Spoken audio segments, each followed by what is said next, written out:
Hey, bio fans! Anya here from the Biography Wrap, and today, we are going to explore the life of Daniel Craig through the movie Being James Bond, directed by Baillie Walsh. Throughout the documentary, Daniel Craig recalls his 15 years as the character of the British spy, James Bond, also referred to as Agent 007, and the challenges he faced during his career. As a result of Daniel's outstanding performance and dedication to the movie Skyfall in 2012, he has been awarded the British Artist of the Year award. The story begins with the criticism and harsh comments of the media at the time of the press conferences when Daniel Craig was unveiled as the next face of James Bond in 2006. Daniel Craig was questioned regarding his ability to embody the charisma and persona required for the role of James Bond, and whether or not this would impact the image of the character in the future. Later, Barbaro Broccoli, Michael G. Wilson, screenwriter and producer of the film series James Bond and Daniel Craig's conversation is presented, where Barbara says when searching for a new Bond, her eyes stayed fixed on him when she saw his acting and his charisma. In fact, it was not Daniel's work of the time that impressed her. Instead, it was a small role he played in the biographical 1998 film Elizabeth that helped her see the charm Daniel brought to his role. The moment Barbara sees Daniel walking down the corridor, with glimpses of his charisma and charm, she instantly decides that Daniel is the next James Bond. Daniel has acted in many movies, but in none of them does he play the lead role, so he accepts the fact that this is the farthest his career can go at the time. After being offered the role of James Bond, Daniel is not convinced that he can be a good James Bond, yet he still continues to the screen test in the hope that after reading the script, he will turn down the offer. As soon as he reads the script, he can't help but notice the solid storyline and dialogues the film has, and the script touches him to his core so much that he is forced to rethink whether he really wants to reject such an opportunity. In the end, he decides to do it, and as soon as he receives confirmation that he was cast, he goes back to his apartment and starts thinking of ways he can be more convincing as a British spy and do the role justice. So he undergoes months of intense physical training in order to completely change his physique to be able to play his role with conviction. Months after he is chosen for this role, it is time for the world to know the next face of James Bond, and Daniel Craig is revealed. Yet, the response he gets from the media and the public is very unfavorable, with the media passing along comments like the first blonde Bond, among many other harsh criticisms, without even giving him the opportunity to play the role. During the press conferences after which Daniel was officially announced as Bond's face, he was bombarded with questions of all sorts, feeling completely overwhelmed and confused for the first time. After Daniel starts filming his first James Bond film, Casino Royale, the media attacks him with remarks such as he's not man enough to play such a role.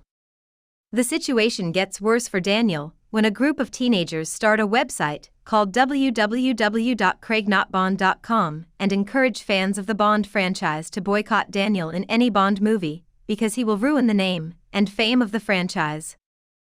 Even though it is unfortunate and hurtful for Daniel, nevertheless, he has faith in himself as well as the movie. He believes that the film is going to be excellent, and he is able to see past those hateful comments in order to focus more intensely on his acting. The moment the film crew went to the Bahamas to shoot a shirtless scene of Daniel emerging from the water, it suddenly became viral, and thousands of people went crazy all across the country. All of a sudden, Daniel became the center of attraction, not because of the negative comments of the press and the public, but because of his persona and charisma as an actor. Barbara says that Daniel has done something unprecedented. He has managed to bring the life and complexity of James Bond's personal life to life on the screen, which was always present in the books, but could never be brought to life on the screen. In addition to giving his thoughts and opinions on the lines that are written from his character's point of view, he makes the necessary changes if necessary. By doing this, he has been successful in making the movie more real and in generating an emotional connection with the audience. Despite all the negative publicity at the beginning of the shooting of Casino Royale, the movie still manages to become the most successful film in the franchise in terms of both box office collections and overseas premieres. It was very difficult for the crew and Daniel to meet the expectations of the audience after such a successful movie, since they were confronted with all sorts of difficult situations, such as the writers' strike and actors' strike taking place at the time. They start shooting the next movie titled Quantum of Solace without even a complete script. Since everyone is so engrossed in the plot this time, they don't put much effort into thinking about Bond's personal life journey, which was the defining element that made the previous film a sensational success. Daniel knows that the story isn't as solid as the last, so he throws himself into every single stunt that involves his character to compensate for the lack of punch in the storyline, while also hurting himself many times during the process. In the end, the movie comes out to be decently good, and it receives a fair response from the audience. That just doesn't seem like the reaction that would be expected for a James Bond movie. The third installment in the franchise is titled Skyfall, and Daniel Craig and the rest of the crew are all set to make this the best film of the franchise so far.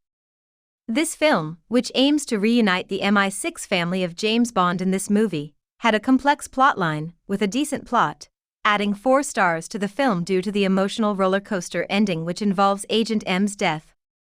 This film received immense acclaim from the audience and carried the franchise to new heights.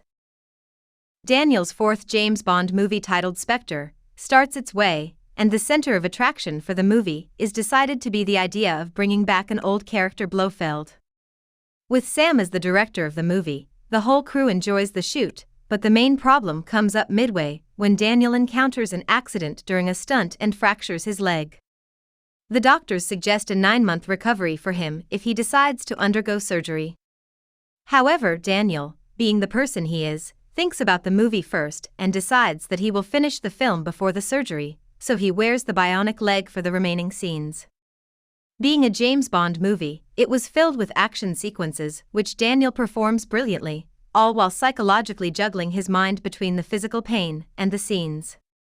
However, at a certain point, the pain becomes too much for him to bear, and for this reason, the famous opening sequence has been redesigned to be more stealthy. As a result of Daniel Craig's performance and the efforts that he put into meeting the deadline to complete his movie Spectre on schedule, he receives a lot of unexpected love and support from the audience. But shortly after finishing Spectre, Daniel is asked a question whether he will be doing another Bond movie or not, to which he impulsively replies no, as he thinks that he has grown old and will not be able to do justice to the story with as much dedication as he had given in his previous performances. In spite of this, Barbara convinces Daniel to do another Bond movie, because there is still a lot more to tell, and he cannot leave the franchise without telling its fans what they are eagerly awaiting. In the end, Daniel is finally convinced and starts shooting his 5th and final movie in the James Bond franchise, during which he also gets injured, but he continues to perform with extraordinary dedication, thinking that this would be his last Bond movie. He finally completes the shooting of the movie, and at the end of it, he feels satisfied for having given 15 years of his life to this franchise and developing an emotional attachment to the movie, its characters as well as its crew, and the enormous fanbase. Today he feels thankful that in his life he had the opportunity to do something that will continue to make a difference for the upcoming Bond film franchise. That's it from the movie, Being James Bond. If you enjoyed it, consider subscribing. Let me know what you thought of this true story, and make sure to check out this next one.